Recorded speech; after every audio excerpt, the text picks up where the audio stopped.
Muy buenas tardes, las 6 de la tarde. En estos momentos miramos hacia Estados Unidos para ver cómo se está comportando el mercado tras conocer ese dato de empleo mixto. Por un lado, unas nóminas no agrícolas que salían muy por debajo de lo esperado y donde se han hecho varias revisiones que enseguida comentaremos esa tendencia de revisar a la baja por parte del BLS, pero también por otro lado una tasa de desempleo que sorprendía a la baja en el 3,5%, reduciéndose desde el 3,6% del mes pasado. Mientras tanto, los índices parece ser que están tomándose bien el día de hoy. Dow Jones sube un 0,62%, S&P 500 en el mismo entorno, más o menos 0,63%, y el Nasdaq Composite, que acumula casi una subida del 1%, en el 0,91% de subida. Si miramos el Nasdaq 100, el QQQ sube aproximadamente lo mismo que el Composite, un 0,92% en estos momentos. Incentivado a la baja por Apple, que cae un 2,9%. Recuerden esos resultados que ha publicado la empresa de la manzana, donde mostraba una caída en las ventas de iPhone y también una caída en las ventas de los productos, donde sorprendiera en la categoría de servicios,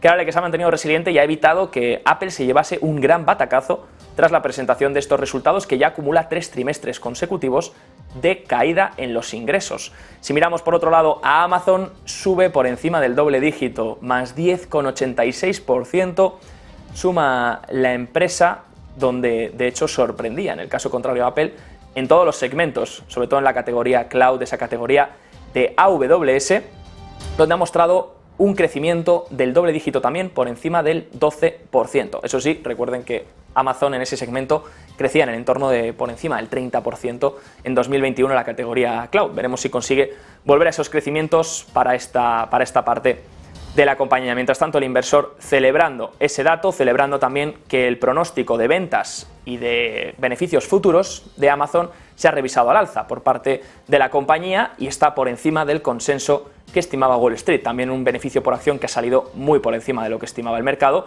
y se preguntan muchos si realmente la clave está ahí, en rebajar tanto la expectativa de beneficio para luego superarla con creces y que parezca que el trimestre ha sido realmente bueno. Bueno, sea como sea, el mercado celebrando un 10,73% en estos momentos. Sube Amazon. Y miramos hacia la última hora. Ya saben que hemos tenido ese dato de empleo y ya se están pronunciando sobre todo diferentes miembros de la Reserva Federal. En este caso ha sido Bostic, de la Fed, el presidente del Banco de la Reserva Federal de Atlanta, Raphael Bostic, ha dicho que el aumento del empleo se está desacelerando de manera ordenada y que esto podría ser ya una justificación para que la Fed pause las subidas de tipos de interés. Recuerden que hasta ahora el mercado espera una pausa. Espera que la última reunión de la Reserva Federal, donde se subieron 25 puntos básicos, la reunión de julio, haya sido la última de todas las subidas que se han realizado estos últimos años. Pero claro está, cierta probabilidad está surgiendo en una subida en septiembre. De hecho, lo hacemos mirando a un gráfico, enseguida se lo voy a poner en pantalla, el gráfico de los swaps, que muestran ese 13,5% de probabilidad que estima el mercado de que pueda haber una subida en septiembre. Mientras tanto, la gran mayoría, el 86,5% de los swaps, están mostrando que esperan una pausa, que la pausa se mantenga y que los tipos se mantengan en el 5,25-5,50, en ese rango a los que lo eleva la Fed en la última reunión. ¿Qué es lo que ha dicho Bostic tras este dato de empleo? Dice, esperaba que la economía se desacelerara de una manera bastante ordenada. Y este número, refiriéndose a las nóminas no agrícolas, de 187.000 nóminas, viene a continuar ese ritmo. Dice, estoy cómodo, no espero que esto termine en un corto periodo de tiempo. Añade también, hoy estamos en una postura restrictiva. Se refiere a que los tipos de interés están en un entorno en los que, si se mantienen en ese entorno, van a generar un efecto restrictivo sobre la economía y poco a poco haciendo que ésta desacelere. Dice, a medida que la inflación continúa cayendo, el grado en que es restrictiva en realidad crece a medida que se amplía la brecha entre la tasa de inflación y nuestra tasa de interés. Así que creo que eso pondrá suficientes restricciones en la economía para que ésta continúe desacelerándose. Por lo tanto, Raphael Bostic, desde la Reserva Federal de Atlanta, dice que hasta aquí, y aquí debería pausar la Reserva Federal tras conocer este dato de empleo que muestra una cierta desaceleración ordenada. Lo llama una desaceleración que parece ser que no debería generar un pánico. Eso sí, dice, mi perspectiva es que todavía estaremos en un territorio restrictivo hasta bien entrado 2024. Así que, pese a que vea que no tienen que seguir subiendo tipos, Bostic, de la Reserva Federal, cree que los tipos deberían mantenerse en estos niveles por lo menos hasta 2024. Mientras tanto, otro miembro de la Reserva Federal que se ha pronunciado ha sido Goldsby y dice que el empleo de julio es más o menos lo que esperaban. así que está en línea con lo que esperaba la Reserva Federal, y dice que está enfriándose un poco el mercado laboral, pero que todavía continúa extremadamente fuerte. Dice, eso sí, Goolsbee de la Fed, que espera que puedan conseguir el soft landing, y parece ser que las medidas de optimismo están volviendo, no solo por parte de la Fed, sino por parte de los inversores. Y analizando este dato de empleo, les comentábamos antes que, por un lado, decepcionaban. Las nóminas no agrícolas salen por debajo de las 200.000 esperadas, pero por otro lado, tenemos que fijarnos en el siguiente gráfico. Fíjense que dentro del dato, lo más importante en cuanto a tasa de desempleo y nóminas no agrícolas han sido las revisiones de las nóminas no agrícolas. Este mes salen en 187.000, como pueden ver, por debajo de las 200.000 esperadas. Muy bien, pero lo que hay que mirar son los meses anteriores. Fíjense en la gráfica de abajo, la gráfica que sale en color verde y rojo. Esto lo que muestra son las revisiones que se han realizado de los datos anteriores. Si se ha revisado al alza, cuenta en verde, se suman nuevas nóminas al dato anterior. Si se revisa a la baja, sale en rojo, se restan nóminas al dato que ya se había dado.